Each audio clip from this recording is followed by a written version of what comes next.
Voilà l'affaire Sonko qui a également révélé au grand jour les entraves à la liberté d'expression, le recul de la démocratie ou encore du débat public. C'est dans ce contexte que 145 universitaires, avocats, journalistes, patrons de médias, etc. ont décidé de signer un texte publié dans une dizaine de médias sénégalais à l'initiative d'Abdou Radlo. Bonsoir, vous êtes analyste politique. Alors, dans ce texte, vous évoquez la vague de contestation qui a endeuillé le Sénégal, des violences verbales, physiques, des médias saccagés, brûlés.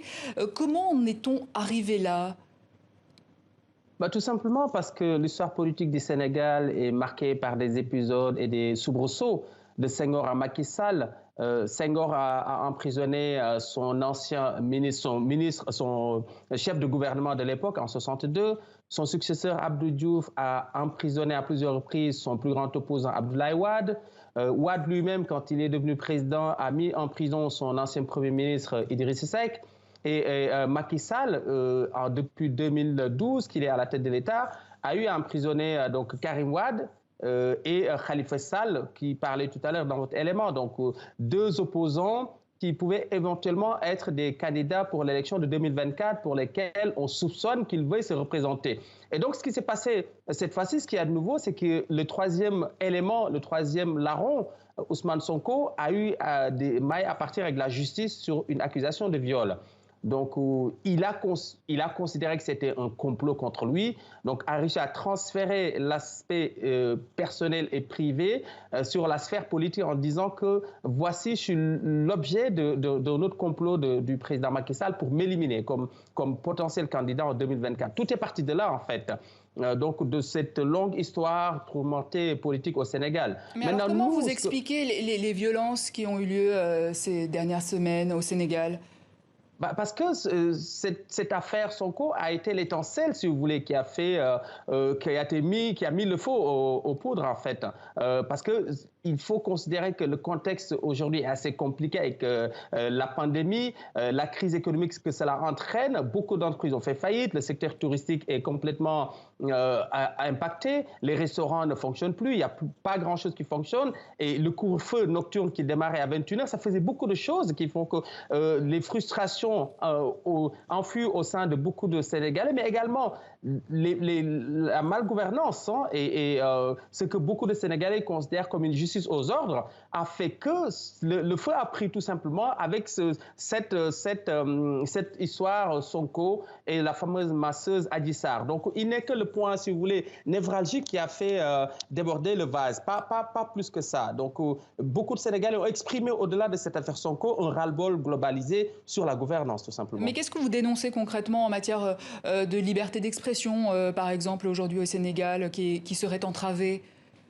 Alors nous, ce que nous dénonçons, c'est le fait que de Senghor, en tout cas à Macky Sall, surtout les deux derniers présidents, donc Abdoulaye Wade et Macky Sall, qui est actuellement en exercice, les Sénégalais, les intellectuels et tout un chacun pouvait toujours donner son avis et critiquer la gestion gouvernementale, la gestion de Macky Sall directement. Tout est permis au Sénégal. On peut critiquer sans risque. Il se trouve qu'avec Ousmane Sonko, la donne qui a changé, c'est qu'on a des sympathisants qui sont extrêmement virulents, qui ne semblent pas supporter la moindre critique vis-à-vis du leader. Sur Internet, on risque un bashing, on risque des insultes les plus salaces, on risque des menaces physiques.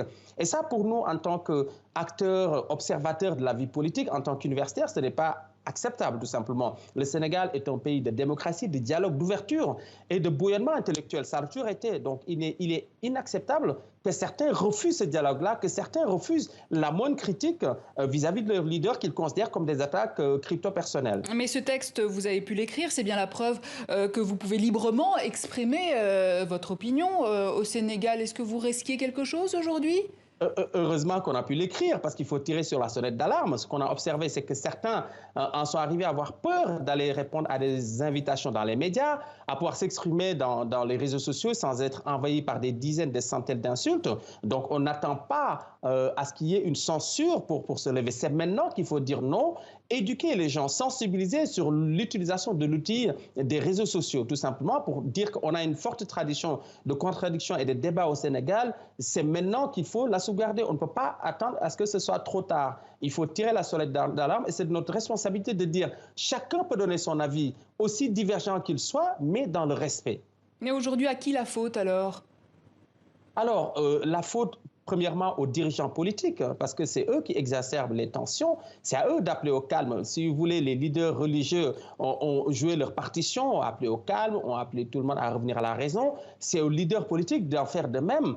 Et notamment ceux dont les militants et les sympathisants sont extrêmement virulents sur les réseaux sociaux. C'est à eux de leur dire que nous avons cette liberté d'expression et d'opinion au Sénégal.